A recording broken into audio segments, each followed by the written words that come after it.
हमारी बहन को शक के तौर पे पुलिस के द्वारा उठाया जाता है। उसको पहले अनाज मंडी में पीटा जाता है और पीटा किन के द्वारा जाता है, जेंट्स पुलिस के द्वारा पीटा जाता है। उसने कहा कि चमारो डेडो तुम्हारा तो काम ही चोरी करना है। अच्छा। उसके बाद इसको यहाँ से घसीट के बाल पकड़ के गाड़ी में गिरा है। रात से लेकर खाना तक भी नहीं खाया, भूखा प्यास अपने बच्चों को छोड़कर पड़े हम यहाँ रात से। आज ये मेरी बहनों से मैंने कह दिया है कि रात का धरना यही चलेगा। रात का धरना यही चलेगा भाई। सिविल हॉस्पिटल हिसार की ये तस्वीरें आप देख पा रहे हैं। मेरे पीछे आप महिलाओं को देख पा रहे हैं, युवक यहाँ पर खड़े हैं। मामला वही है जो कल से चर्चा में है। एक महिला को 5 लाख की चोरी के आरोप में एक पुलिस के द्वारा पीटा गया, जो कि महिला पुलिसकर्मी उस समय पे मौजूद नहीं थी। यहाँ आज समाज के लोगों ने, यहाँ पर दलित समाज के लोगों ने यहाँ पर इकट्ठा होकर के क्या रूपरेखा तैयार करेंगे, क्या इनका आगे का प्लान रहने वाला है, ये बात करेंगे। यहाँ पर मौजूद हैं प्रदीप भानकोड़ जी, इनसे बात करेंगे। सर नमस्कार। नमस्कार सर। पहले तो मैं चाहूंगा कि क्या मामला है कम शब्दों में बताया जाए और आगे आप क्या करने वाले हैं ये बताएं। मैं धन्यवाद करूंगा कि हमेशा शोषित पीड़ित वंचितों की आवाज़ को बुलंद करने का आप काम करते हैं। मैं प्रदीप भानखड़, जय भीम आर्मी प्रदेश अध्यक्ष, बहुजन समाज पार्टी का कार्यकर्ता। आज जो मामला हुआ है कि हमारी बहन को शक के तौर पे पुलिस के द्वारा उठाया जाता है। उसको पहले अनाज मंडी में पीटा जाता है और पीटा किन के द्वारा जाता है, जेंट्स पुलिस के द्वारा पीटा जाता है। एक महिला को जेंट्स पुलिस के द्वारा पीटा जाता है। उसके बाद उसको ले जाया जाता है सिटी थाने में, वहाँ पीटा जाता है।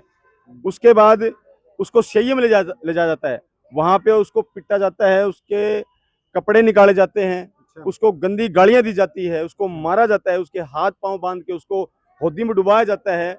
और एक पुलिस वाला, जो बहन ने बताया कि मैं सामने आने पे पहचान जाऊंगी कि वो था कौन, उसके ऊपर बैठ जाता है। मतलब हाथ बांध के उसके ऊपर बैठ जाता है और कहता है कि ये पैसे तूने, वो कह रही कि मैं अपने बच्चों की कसम खा रही हूँ, अपने पति की कसम खा रही हूँ कि ऐसा कोई काम मैंने किया ही नहीं, मैं कहाँ से पैसे दूं। और जो मकान मालिक है उसकी, जो कहाँ पे वो काम करती है, उसका बेटा, उसका बाप, उसका जो मकान मालिक है उसका बेटा, उसकी बहू, तमाम तरह के लोग मिलके उस महिला को इतना भयंकर तरीके से पीटते हैं जिसकी कोई हद नहीं है। आज हमारे जय भीम आर्मी के चेयरमैन भाई साहब खड़े हैं, संजय जी। इनको पता चला, रात को मुझे ही पता चला, लेकिन मैं बाहर था तो ये मुद्दा उठा नहीं पाया मैं रात को, क्यों भाई ने फिर अपडेट दी कि ऐसे बात है। तो रात से भाई साहब यहीं पे हैं। हमारी मांग यही है हिसार के एसपी से कि हिसार के एसपी साहब, क्या गरीबों को पीटने का काम आपके द्वारा किया जाएगा? क्या झूठे मुकदमे हमारे ऊपर दर्ज किए जाएंगे? जब हम SC ST का कोई भी कानून जो पास किया गया है, जब एप्लीकेशन लेके पहुंचते हैं तो मुकदमे दर्ज नहीं किए जाते, 14 दिन का हवाला दे दिया जाता है। तो क्या आप इसलिए बैठे हैं यहाँ पे? क्या आप लोग हमारे गरीबों को, हमारे महिलाओं को, हमारे बहनों को, हमारे माँ जो बाप है उनको पीटने का काम करेंगे? तो यहाँ का जो SP है उसको सोचना चाहिए। और हमारी ये मांग है कि उस बहन को न्याय मिले। जो दरिंदा, जो बदमाशी जिसने करी है, उनके ऊपर मुकदमा दर्ज हो और उनको सलाखों के पीछे। आपने बताया कितनी बेरहमी से उस महिला के साथ में बर्बरता की गई। आगे क्या स्टेप रहने वाले हैं आपके? न्याय के लिए लड़ना पड़ता है, क्या किस स्टेप पर लड़ना? आप मेरा संघर्ष जानते हैं, मैं कोई बात लड़ता हूँ फिर मैं लड़ता हूँ, पीछे नहीं हटता। ये मेरे भाई भी जानते, मेरी बहनें भी जानती हैं और पत्रकार बंधु आप भी जानते हैं। ये मामला बहुत गंभीर है। पुलिस क्या करती है, हमारे जैसे लोग जो काम करते हैं उनके ऊपर झूठे मुकदमे दर्ज करके उसको अंदर ठोकने का काम करती है। जबकि चाहिए तो ये होता है कि जो समाज के लिए काम करते हैं उनका संरक्षण पुलिस के द्वारा किया जाना चाहिए, उनका संरक्षण सरकार के द्वारा भी किया जाना चाहिए।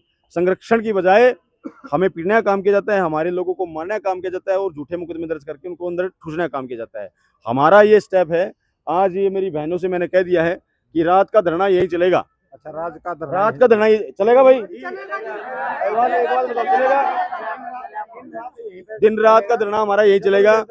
हम बच्चे भी यहीं बैठेंगे, हमारे पशु भी यहीं आएंगे, हमारे बूढ़े भी यहीं आएंगे, हर चीज हमारी यहीं पे आएगी। हो सकता है अगर SP का ज्यादा माथा खराब है हिसार का, तो फिर ये सारी पब्लिक SP आवास के आगे भी जाके बैठ सकती है, क्योंकि हम इस देश के संविधान को मानते हैं, बाबा साहब के बच्चे हैं, बाबा साहब की संतानें हैं, मान्यवर साहब का श्री राम की औलादे हैं।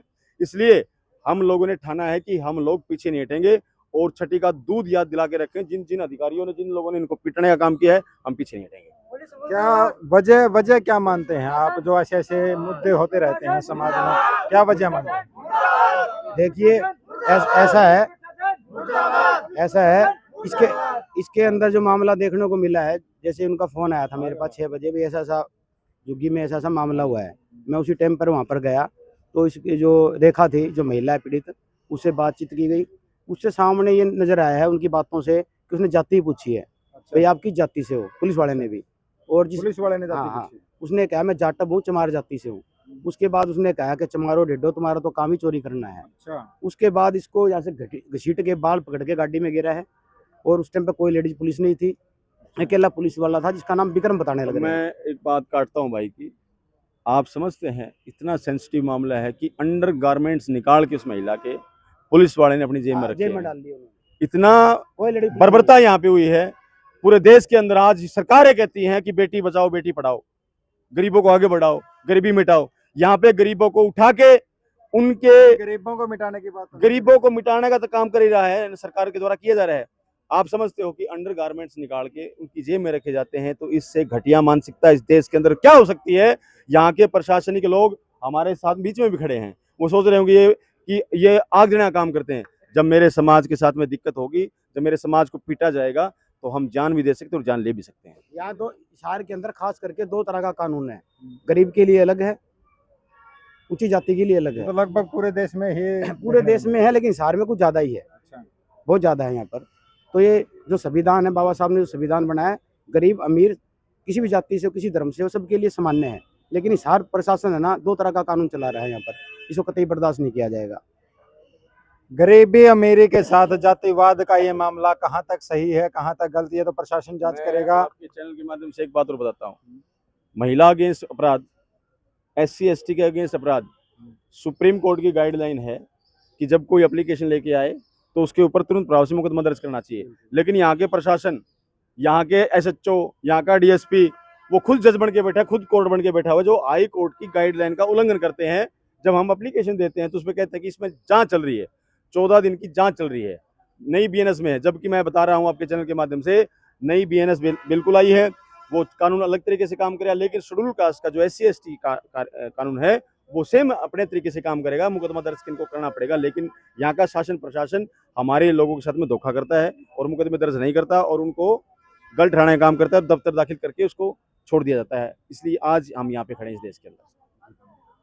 महिलाएं यहाँ पर मौजूद हैं। भाई साहब ने जैसा कि बताया कि दिन रात यहीं बैठेंगे।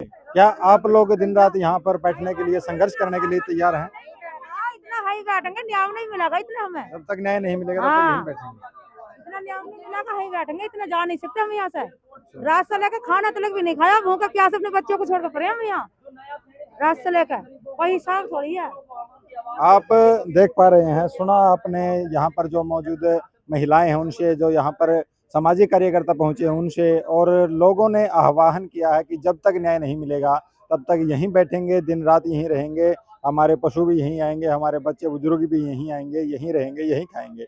लेकिन बात यह है कि अगर प्रशासन के लोग, जिनसे गरीबों को उम्मीद है, अगर वही ऐसी घटनाएं करेंगे तो इंसाफ कौन करेगा? आप क्या विचार रखते हैं अपने कमेंट बॉक्स में जरूर बताएं। आज के लिए इतना ही, फिर मिलेंगे किसी अगले कार्यक्रम में। तब तक के लिए जय हिंद, जय भारत, वंदे मातरम।